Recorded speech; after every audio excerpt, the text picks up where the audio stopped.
Ten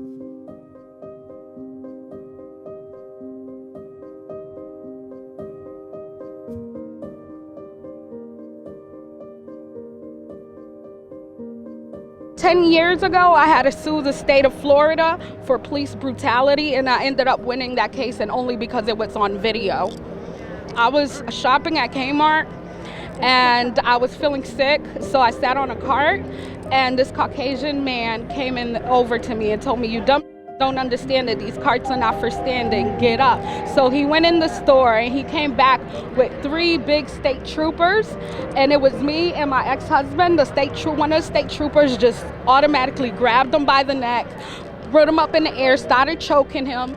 Another one grabbed me up off the cart, threw me against the wall. They started dragging him and pounding him down on the pavement, dislocated his shoulder and everything. And they felt like they shouldn't be held accountable for that action. That's why I'm supporting defunding the police. I don't want to spend my tax dollars, my hard work dollars to take another person's kid away. You know what I'm saying? Like, I have 2 male sons, and like, I struggle every day and fear for their life because they're dark. And no mother should have to do that. Black Lives Matter! Black Lives Matter! Simply just waiting outside for a friend going to work. I got arrested one time. They hit me with charges that wasn't even true. Just been pulled over, mistaken identity, multiple different times as a child, not even as a teen, and then going to my adulthood, having a car, driving, and being pulled over, and then asked, "What's your real name?" Saying that my ID on my identification card is not even my real name. Hands on their guns just to ask me if that was really me on my ID. That's why I'm here today, to help make a change for everybody else in this world that doesn't have to go through those things. If we don't get it, if we don't get it, shut it down! I remember as a kid being 8 years old and my mom being stopped, and her license, she switched purses and her license was in another bag, and the officer coming up to her just being super aggressive, like, "Are you sure you have a license? Are you sure you have a license?" And I just remember little instances like that and experiences that we face as people of color. It sticks with us. This anger that is inside of us has been fueling for centuries. And I think that's what people need to understand. Personally, I have never experienced the brutality of the police firsthand, although I have experienced it secondhand to friends of mine and people that I've known that have been kind of singled out because of their skin color. And I wasn't come after at all, and I was in the same situation. Why is it that I'm any less of a threat than someone with a darker skin color than me? I don't think that someone needs a personal connection to feel like they can be involved in this.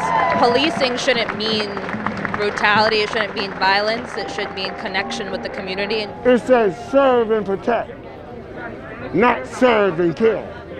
That's what they're doing. It took George Floyd to die to bring the whole world together.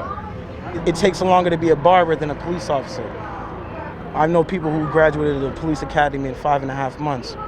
If you're gonna cherish my life the way you're supposed to and protect my life, I think there should be some educational purposes that you should advance in.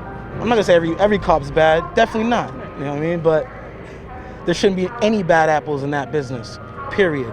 Boston and Cambridge has been a huge part of my development, and seeing it change so much, not only just with gentrification, but with police brutality and surveillance of CVE programs and these violent prevention programs, it actually has turned to do so much worse for our communities, and it continues to cause harm. As a society, every problem we've faced, our solution has been police. And it hasn't worked. We're still facing these issues. Our crime rates are still high. And so we're calling for at least a 10% defundment of Boston Police and diverting those funds towards the community and towards initiatives that will keep the communities of color, the low-income communities of color of Boston safe. This is 2020. It's really upsetting. This is still continuing to happen. We are always advertising diversity, and we're not doing enough to own up for this. So we need to be better as a whole. We're dealing with a triple pandemic. The first being racist police violence and white supremacy, rooted in a system that's all about profit, not people's needs. 2 is COVID.